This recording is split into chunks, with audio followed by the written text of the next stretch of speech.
Hello दोस्तों, कैसे हैं आप लोग। दोस्तों, आज हम आपके उपक्ष बहुत ही महत्वपूर्ण और बहुत ही ज़्यादा उपयोगी टॉपिक लेके आए हैं, जिसे इंसान बाहर दुनिया में ढूंढ रहा है। आज का इंसान दूसरी दुनिया को ढूंढ रहा है। आज का इंसान अंतरिक्ष में जाके एलियनों के बारे में खोज कर रहा है, या ये खोज कर रहा है कि कहीं दूसरी ग्रह पे कहीं हमें जीवन मिल जाए, या कहीं कुछ वगैरह वगैरह वगैरह। पर वो मनुष्य दिमाग से, शारीरिक रूप से ये प्रश्न कर रहा है, पर उसे ये नहीं पता कि हमारे अंदर ही इतनी ज़्यादा शक्तियाँ ईश्वर ने दी हैं हमें, कि हमें अपनी शारीरिक की और इसकी आवश्यकता ही नहीं है। हम सिर्फ अंतर ध्यान होके, या सिर्फ मेडिटेशन की पावर को सही करके, मेडिटेशन ध्यान को अपना कंसंट्रेट करके, हम यहाँ बैठे बैठे पूरे ब्रह्मांड का भ्रमण कर सकते हैं, और किसी भी दुनिया में, किसी भी प्लेनेट पे, किसी भी लोक पे हम जा सकते हैं, आ सकते हैं। पर आज का आदमी ये सब चीज़ों को ना मान के, आदमी अपनी आंखों देखी, अपना फिजिकली ज़्यादा उस चीज़ पे बिलीव करता है। तो यही वो कारण है कि आज तक साइंटिस्ट ढूंढ नहीं पाए, और उन्हें अगर कुछ लगता भी, कोई बाहर से आता है और वो आकाश गंगाएं इतनी सारी ये सब बताते रहते हैं। तो देखिए दोस्तों, जाहिर सी बात है, जब हमारे में जीवन है तो और भी कहीं जीवन है, इसमें कोई संदेह नहीं। पर उसे इंसानी रूप कभी पा ही नहीं सकता, ना कभी देख सकता। अगर ऐसा हो जाए तो फिर इंसान ईश्वर ना बन जाए, फिर ईश्वर में और इंसान में फ़र्क ही क्या रह गया। आप सोच के देखिए, ईश्वर ने हमें खुद इतनी शक्तियाँ दी हैं कि मनुष्य, पहली बात तो मनुष्य रूप में हमें जीवन दिया है, और मनुष्य रूप के अंदर इतनी सारी शक्ति और इतने सारे गुण होते हैं, पर बस आपको उसको समझना है, उसको जागृत करना है, अपनी कुंडलियों को जागृत करना है। किसी जीव के अंदर इतनी कुंडलियाँ नहीं होती जितनी हमारे अंदर होती हैं। हम और रो में ढूंढते हैं कि ये सब चीज़ें हमें मिल जाए, किसी जानवर उसमें इतनी शक्तियाँ हैं, वो हैं। हमारे अंदर खुद ईश्वर ने 7 प्रकार के चक्र दे रखे हैं, जो हमारी रीढ़ की हड्डी से पूरी पीठ के साइड से सर तक आते हैं। क्या अगर हम जितना मेहनत वहाँ करते हैं 100-200 साल, क्या हम दिन में 2 घंटे 1 घंटे सुबह या रात में मेडिटेशन को नहीं दे सकते। मेडिटेशन में आप दीजिए, फिर आप देखिए, आपके लिए कहीं भी पहुंचना या कहीं भी, पहले आपको खुद को जानना पड़ेगा कि आप कौन हैं, कहाँ से आए हैं, कहाँ से आए हैं और कहाँ जाएंगे। अगर हम एलियनों को मान लो ढूंढ भी लेंगे, या एलियन हमें मिल भी जाएंगे, तो उससे होगा क्या। क्या हम उनका सामना कर पाएंगे? क्या हम उनके आगे कुछ हैं, या क्या हम उनकी टेक्नोलॉजी में कहीं से भी दूर दूर से कहीं टिकते हैं? नहीं ना। तो इसके लिए सिर्फ ईश्वर ने हमें हमारे शरीर के अंदर ही इतनी अद्भुत शक्तियाँ दी हैं कि मनुष्य, जिसे कहते हैं ना इच्छा शक्ति, मनुष्य जो चाहे अपनी इच्छा का वो कर सकता है। मनुष्य को अपनी अभी शक्ति का भोग नहीं है, उसको अभी अनुभव नहीं, क्योंकि आज के वेस्टर्न कल्चर में ये सब चीज़ें एक प्रकार से विलुप्ति हो गई हैं, क्योंकि भारतीय संस्कृति तो एक प्रकार से लुप्त ही होती जा रही है, और वेस्टर्न कल्चर को लोग ज़्यादा से ज़्यादा फॉलो कर रहे हैं, और उसका ज़्यादा से ज़्यादा वो आचरण कर रहे हैं। तो ये कहीं ना कहीं यही वो कारण है। तो अब जाके साइंटिस्ट भी कुछ कुछ मानने लगे कि हाँ, मेडिटेशन की शक्ति से हम कुछ भी देख सकते हैं।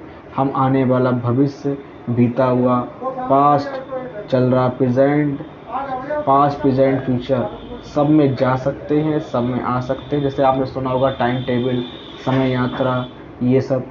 तो मेडिटेशन से आप किसी भी लोग, जैसे हिंदू धर्म में कहा जाता है कि लोग होते हैं, 7 लोग होते हैं, 4 ऊपर 2 नीचे, 1 अपना पृथ्वी, कुल मिला के 7 लोग होते हैं।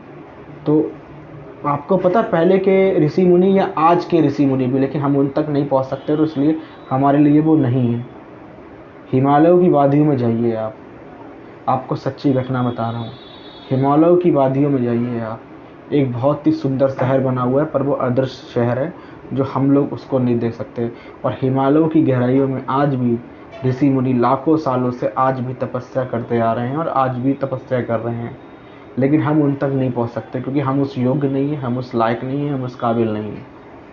आपने शायद 1-2 आर्मी वाले वीडियो भी देखे होंगे, जिसमें एक बाबा उनको दिखाई दिए, सोचो ऊपर, जहाँ आर्मी वाले कितने गर्म जैकेट है, सब कुछ पड़े, बिल्कुल वैसे, एक भी कपड़ा नहीं तन पे, और उनके साथ में एक डॉगी था, और वो थे, और वो ऐसे ही बर्फ़ में बैठे थे। वो ऐसे ही बर्फ़ में बैठे थे। ये शक्ति होती है मेडिटेशन की। मेडिटेशन से आप अपना बॉडी का टेम्परेचर तक कंट्रोल कर सकते हैं। कितनी भी ज़्यादा ठंड हो, कितनी भी ज़्यादा गर्मी हो, आपको कुछ भी नहीं लगेगा, ना ठंड लगेगी ना गर्मी लगेगी। आप उसी के हिसाब से अपना बॉडी का टेम्परेचर रख सकते हैं। और इसीलिए आपने देखा होगा पहले के ऋषि मुनि लोग या जितने भी हमारे हिंदू धर्म में भगवान गॉड होते हैं, वो सब के सब पहाड़ों पे निवास करते हैं। और ज़्यादातर वो लोग इस सामाजिक भौतिक जीवन से दूरियां बना के ही चलते हैं, क्योंकि यहाँ भौतिक जीवन में इतनी मोह माया, लालच, इतना झूठ फरे पाप है कि भाई भाई का नहीं, दोस्त दोस्त का नहीं, माँ बेटे का नहीं, बेटा बाप का नहीं, बाप बेटे का नहीं। तो ये सब चीज़ें चलती रहती हैं। तो अगर इंसान को अपने अंदर सही में कोई चीज़ को जागना है, या अपने ऑफिस के काम से या बिजनेस के काम से या किसी काम से उसे हेडक हो रही है या किसी चीज़ का समाधान नहीं मिल रहा है, तो वो 1 घंटे सुबह या शाम जो भी अपनी इच्छा अनुसार टाइम निकाल के मेडिटेशन करे। देखिए उसके 90% रोग विलुप्त हो जाएंगे। उसको जितने भी अपने बिजनेस में दिक्कतें आ रही होंगी वो सारी दिक्कतों के समाधान मिल जाएंगे। और मेन चीज़ है, उसको अगर माइग्रेशन, डिप्रेशन या परेशान रहता है या नींद नहीं आती है, मेडिटेशन करने से ये तो इतना अद्भुत होता है, जिसे कहते हैं कि चमत्कार, 2 दिन में तक इसका रिजल्ट आ जाता है। सोचिए, इंसान ने सब कुछ दिया मनुष्य के शरीर के अंदर। एक बार आप बाहर वाली दुनिया को झांक रहे हैं, एक बार आप अपने अंदर झांक के देखिए। इंसान को, मनुष्य को अपने अंदर झांक के देखना चाहिए कि हमारे अंदर ईश्वर ने कैसा हमारा शरीर बनाया है। ऐसा नहीं कि जो डॉक्टर ने दिखा दिया केवल मांस का लोथड़ा है, हड्डियाँ ये मांस है, ये नहीं। ये तो सिर्फ हमारी आंखें देख सकती हैं। बहुत भी चीज़ें जैसे हम ईश्वर को अपनी आंखों से नहीं देख सकते, वैसे ही बहुत चीज़ें हैं जो हम इन आंखों से अपने शरीर के अंदर नहीं देख सकते। उसके लिए हमें मेडिटेशन चाहिए होगा, उसके लिए हमें अंदर वाली दिव्य आंखें चाहिए होती हैं। तो उसी से हम ये देख सकते हैं। और जो बाहर की दुनिया या जो भी ग्रह पे है, जब ईश्वर चाहेगा तभी हम पहुंचेंगे। ईश्वर ने नहीं चाहा तो आज तक किसी को भी कोई पक्का प्रूफ या वो नहीं मिला। सब अंदाज़ा तुक लगाते हैं। बाहर के लोग जाहिर सी बात आते भी होंगे, आके चले भी जाते होंगे, पर उनकी टेक्नोलॉजी के आगे हम कहीं दूर दूर तक ना टिकते हैं, ना कभी टिकेंगे। तो इसलिए हमें अपनी भारतीय संस्कृति को फिर से पहचानना पड़ेगा, क्योंकि हमारी भारतीय संस्कृति में आज से लाखों करोड़ों साल पहले ही वेद पुराणों में सब में ये सब चीज़ें लिखी हुई हैं। गीता, रामायण, सब में ये चीज़ लिखी हुई है। पहले के लोग तपस्या क्यों करते थे? तपस्या का मतलब क्या होता था? तपस्या का मतलब होता था पहले अपने शरीर को और अपने मन को कंट्रोल करना। फिर उसके बाद देखिए, पहले के लोग इसीलिए इतने ज़्यादा सक्सेस थे और इसीलिए उनका नाम है। आज के कलयुग में किसका नाम है? 2 दिन के बाद सब आदमी भूल जाता है कि कौन था, वो था, वो कोई कितना भी क्लोज हो। और आज भी हम देखिए उन लोगों के नाम लेते लाखों करोड़ों वर्ष बाद, और लाखों करोड़ों वर्ष और भी बीत जाएंगे तब भी हम लोगों का नाम लेंगे। तो वक्त निकालिए, मेडिटेशन करिए। आपकी हेल्थ के लिए भी ज़रूरी है, आपके स्वास्थ्य के लिए भी ज़रूरी है। और जिम वगैरह जो आप लोग करते हैं वो सही है, करिए। पर अगर जिम जो लोग नहीं जा पाते, कुछ नहीं जा पाते, तो अगर जिम जाते भी हैं तो मेडिटेशन तो हर किसी को करना है, चाहे वो जिम जाता हो या जिम नहीं जाता हो या कुछ भी। योग में सब में मेडिटेशन ही दिखाया जाता है। और मेडिटेशन जिसने 2 दिन कर लिया, वो मेडिटेशन की पावर, मेडिटेशन की शक्ति को पहचान जाएगा। जिसने नहीं किया, उसके आगे भैंस के आगे बीन बजाने से कोई फ़ायदा नहीं। पहले वही वाली बात है, जैसे घड़ी पाउडर का ऐड आता, पहले इस्तेमाल करो फिर विश्वास करो। मेडिटेशन करके तो देखो, खुद में आपको इतना अच्छा लगेगा कि किसी और से आपको कि बहस भी करते हैं तब भी आप उस इंसान से बहस नहीं करेंगे। मन बिल्कुल शांत रहेगा, बिल्कुल शांत रहेगा। उसे उसके कर्म पे छोड़ दीजिए। उसका जैसा उसका कर्म है, वो ईश्वर उसको कर्मों की सज़ा देगा। कोई जैसा भी कोई कितना भी आपके साथ गलत कर रहा है, आपका पैसा हमारा करने दिए, वो उसके कर्म है। जब उसका घड़ा भर जाएगा तो वो उसका निकल जाएगा। पर अपने आप को टेंशन फ्री रखिए, अच्छे काम करिए, लोगों की मदद करिए, दान पुण्य करिए, लोगों की सहायता करिए।